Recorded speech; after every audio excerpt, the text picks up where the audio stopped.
This is Waco Tanks from Clout Gaming, here with some intermediate clashing.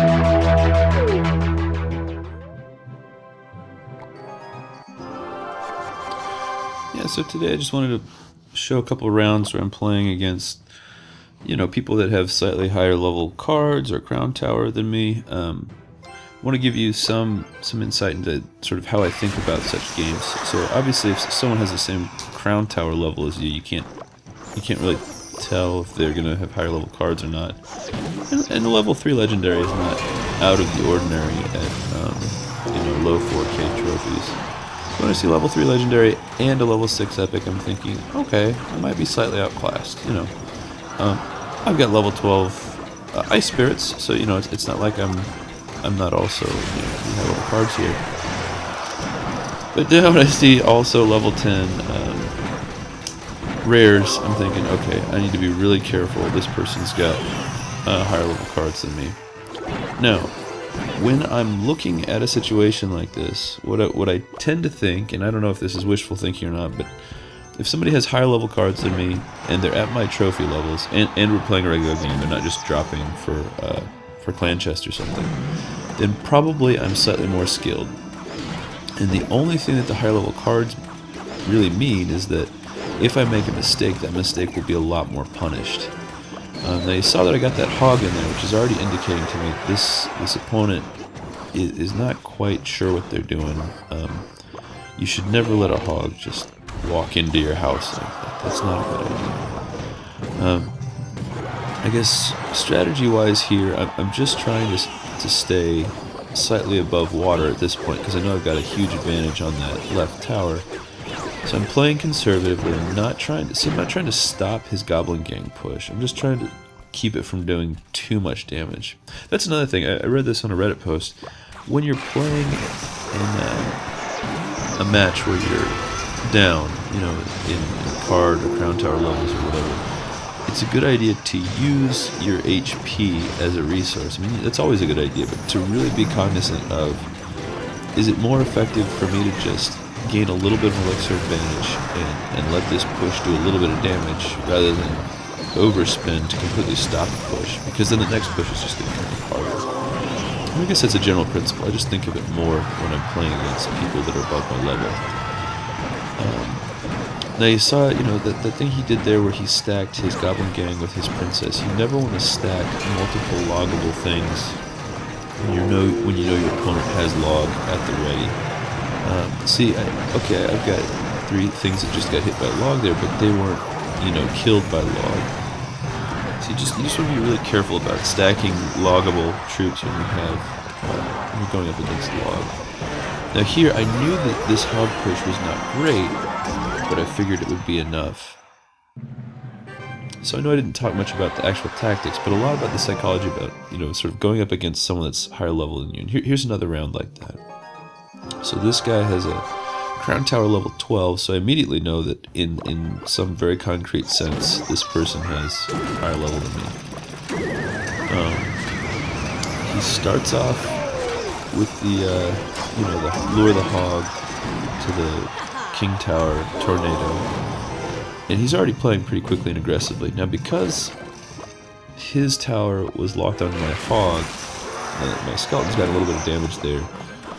So I'm feeling pretty good. I'm thinking again, okay, hopefully I can outplay this guy.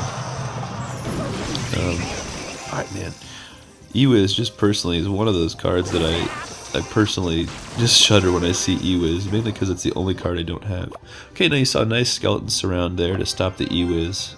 No damage taken from that.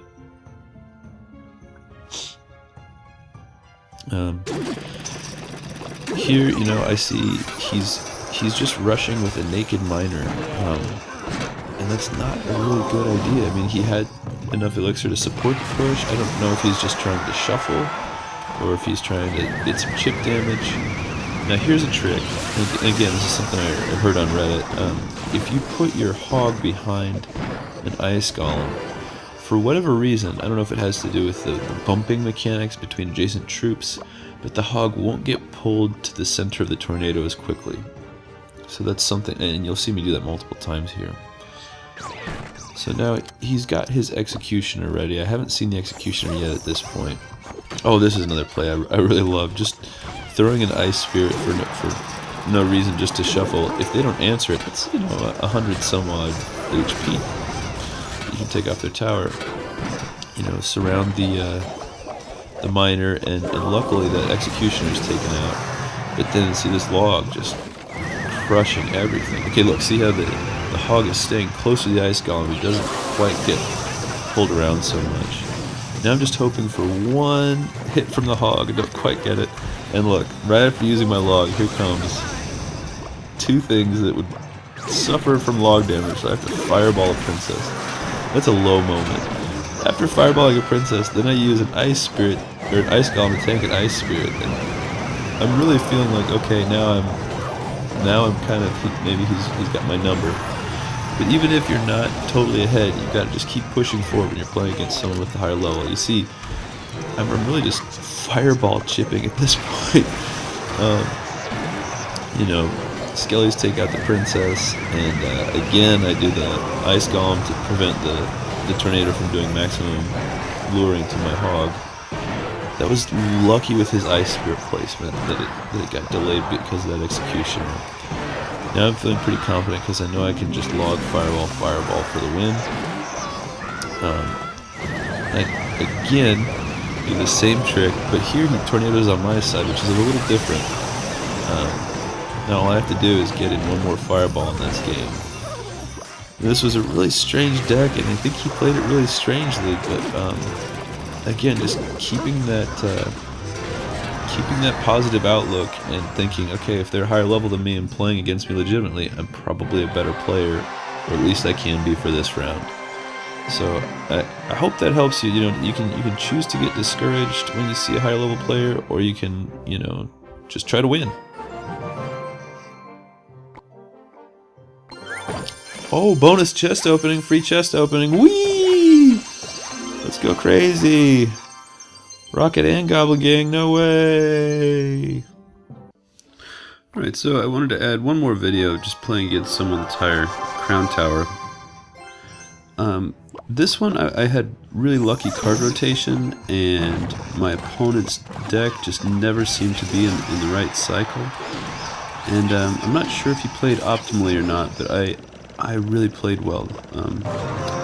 So you see max level E-barbs coming, and I defend by putting skeletons just on the other side of middle, and I use my ice golem to absorb the fire spirits.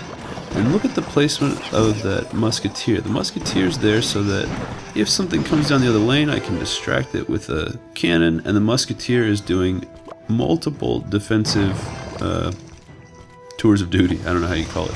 Multiple defensive rolls there. When I see my must get one-shotted with a fireball, I know he's got at least a level 9 fireball. And here he just doesn't have a good answer for a Skelly Pig push. And I'm filing that away. He responds with arrows, which of course takes out the support skeletons, but he takes a lot of tower damage. So I'm not sure what he has planned next, but you're going to see him drop E-barbs in the back.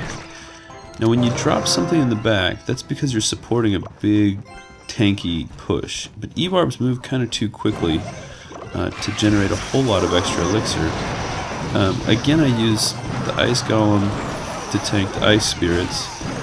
Again, I use Ice Spirit and Skellies to take out the E-barbs, of course, the cannon for the hog. And now I have a really solid push, and he doesn't have a whole lot of recourse. He really should have been saving his E-barbs for defense instead of trying to push them on offense when I have such a light offensive attack. And you're going to see now he just arrows my King Tower to signify resignation. So it's a good idea to just try to steel yourself when playing against even max cards.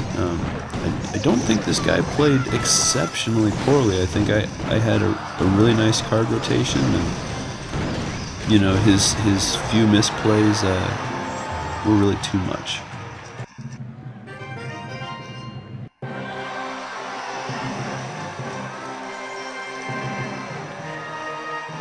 Thanks for watching.